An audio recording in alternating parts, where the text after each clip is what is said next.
Est-ce qu'il faut s'offrir les services d'un juriste pour nous expliquer ce qui se passe et puis on part d'une affaire de harcèlement par biais électronique et on aboutit à une affaire criminelle. Le quotidien pense que ça se complique pour Léon. Est-ce que vous y comprenez quelque chose? Avez-vous fait le droit? Oui, il faut dire d'abord que normalement, en tant que sous d'autres cieux, avant d'être journaliste, je pense que la première des choses qu'on fait d'abord sont les cours de droit. Sous d'autres cieux. Oui, honnêtement parlant.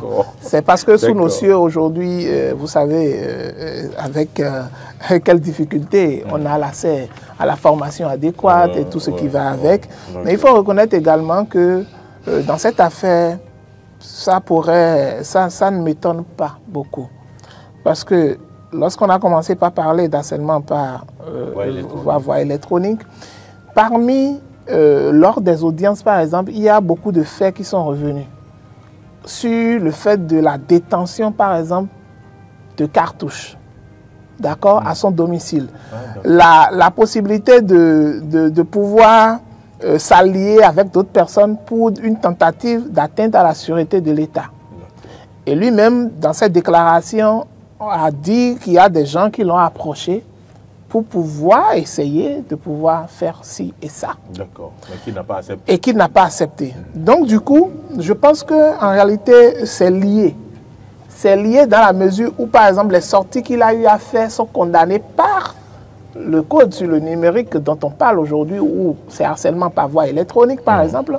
Mais lorsqu'on va dans le fond et qu'on touche à certaines sensibilités, par exemple, du dossier lié aux munitions qu'il avait et qu'il a dit qu'il a ramené de l'extérieur peut-être et que ça ne sert pas forcément à tuer peut-être.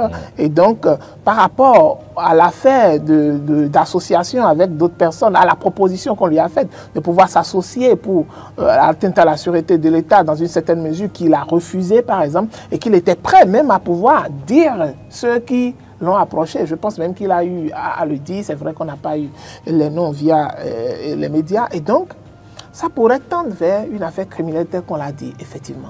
Parce que est-ce qu'en l'état, l'enquête qui a été faite, lorsqu'il était en détention provisoire, était une enquête qui était orientée, l'instruction était orientée vers cette affaire de tentative, par exemple, dont il a parlé, par exemple, où on l'a sollicité, vers cette détention de munitions ou bien peut-être d'armes qu'on a peut-être retrouvées chez lui, si ce n'était pas orienté dans ce sens, par exemple, et que c'était orienté uniquement dans l'harcèlement par voie électronique, par exemple, ça veut dire que cet aspect n'avait pas été totalement pris en compte. Et pour que cet aspect soit totalement pris en compte, il faut qu'on réoriente alors, forcément, les enquêtes. Et pour pouvoir faire les enquêtes, je pense que c'est l'instruction qui s'en charge. Et donc, il va falloir quand même aller au-delà de ça. Mais bon, ça, c'est ma première lecture des choses. C'est ça. La deuxième lecture, c'est que lorsqu'on prend Philippe Léon, il a été une personnalité très importante dans la charnière, par exemple, de la sécurité nationale du pays. Et donc, il a beaucoup d'informations. Beaucoup d'informations. Même s'il n'est plus en service ou même s'il n'était plus en service. Il sait comment avoir beaucoup d'informations. Exactement. Et donc, ça veut dire que peut-être l'instruction voudra quand même aller percer, d'accord, des abcès, aller voir en profondeur, par exemple, est-ce qu'il n'a pas peut-être d'autres liens avec d'autres activistes, par exemple, ou peut-être cela pourrait donner lieu peut-être à des menaces ou bien à des actes peut-être criminels qui vont ressurgir de part et d'autre. Mais cela ne veut pas dire que lorsque ce dossier rentre en instruction qu'il y a forcément quelque chose qu'on lui reproche. Non, pas forcément. Ce sont des enquêtes. Ce sont des enquêtes qui vont se mener. Mais seulement, dommage, qu'est-ce que sa détention risque de se prolonger parce que lorsqu'on envoie un dossier en instruction, ça prend beaucoup de temps.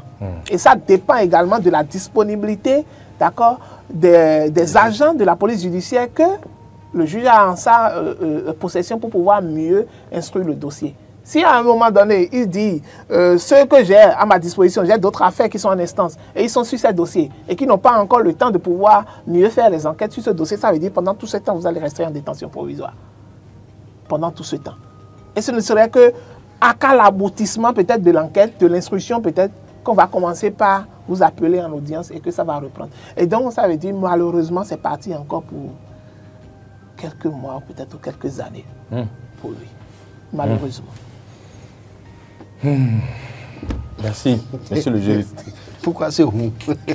Non, bon,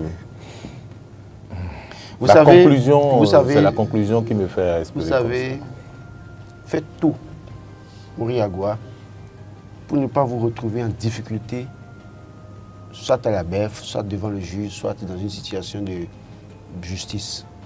Parce qu'une fois que vous êtes là-bas, il y a la possibilité que d'autres dossiers ressortent pour que vous soyez coincés. Vous voyez un peu l'exemple de Richard Boni au Haut, hein. Il est parti pour affaire de corruption, mais là, ça c'est envers blanchiment de capitaux. Et là, vous savez que là-bas, c'est 20 ans. Donc, imaginez un peu. Donc, pour vous dire quoi, Louis-Philippe Oudéan s'est retrouvé dans cette situation et tout est possible. Tout est possible parce que la justice peut trouver des choses à lui reprocher. Aussi longtemps que vous respirez, là, que vous marchez, là, vous vous levez le matin, vous vous habillez, vous sortez, vous marchez, c'est que si vous, la justice, même les policiers nous le disent en blaguant parfois, hein, devant le juge, là, c'est votre parole contre la mienne. C'est ça. Donc, on peut toujours vous dire que bon, c'est peut-être que votre phare était mal allumé, ou que peut-être que vous avez mal stationné, alors que peut-être vous n'avez pas fait ça, mais l'autre, c'est un agent public. Le ministère public reproche à Louis-Philippe Oudéan le fait qu'il ait remis en cause la Constitution révisée en 2019. Parce qu'il a dit publiquement, et s'il n'avait pas été arrêté que le 10 décembre 2024, il allait célébrer la Constitution de 90, qui vous souvenez, il l'a dit. Et donc, quelqu'un qui dit ça alors que la Constitution a été révisée en temps, en 2019, même si c'est nuitamment, c'est qu'il faut quand même comprendre que pour certains, ça ne c'est pas de bon goût. Même si en temps, c'était même une blague là, c'est une blague de mauvais goût pour certains. Parce que pour ces personnes, il n'y a plus question de parler de Constitution 90, il faut tenir compte de la Constitution révisée en 2019. C'est un premier fait. Ils estiment que dans cette déclaration, le ministère public estime que dans cette déclaration, il incitait les citoyens à la révolte. Et donc, quand on prend tout ça en compte, on met tout ça dans la balance, c'est qu'il y a matière à dire. Et puis, Marc l'a rappelé, hein, même on oublie que c'est un... En réalité, dans cette condition, on oublie que vous êtes ancien général. D'ailleurs, même que vous êtes à la retraite d'office. Hein, et donc, en réalité, il y a cette chose qu'on ne doit plus retrouver chez vous. C'est vrai. Parce que vous n'êtes plus en mission, vous n'êtes plus en position d'aller en mission pour l'État. Si vous êtes en position d'aller en mission pour l'État, on peut retrouver chez vous ces de choses. Mais dès lors qu'on retrouve ces choses, puisque entre-temps au début, que vous vous souvenez qu'on avait parlé de tenue militaire ou je ne sais quoi, retrouver dans sa maison, tout ça là. Tout ça aussi vous met en difficulté. Et malheureusement, c'est ce qui lui arrive. Et là où je pense qu'il y a une erreur supplémentaire de Louis-Philippe Oudéan, c'est quoi? Quand la Criette a fait son procès, le ministère public a requis 2 ans de prison. Oui. Mais au lendemain, on voit une lettre de Louis-Philippe Oudéan sur la place publique. Qui dit quoi? Mais vous n'avez pas vu la lettre? Il y a une lettre il y a son directeur comme je sais quoi là, qui a fait circuler une lettre, on dit que de sa détention, Louis-Philippe Oudéan envoie un message au peuple béninois. Au lendemain de la réquisition du ministère public. Écoutez, davantage ça peut choquer les gens. Ça peut être comme un affront. Pour dire, mais on a une réquisition de 2 ans pour vous.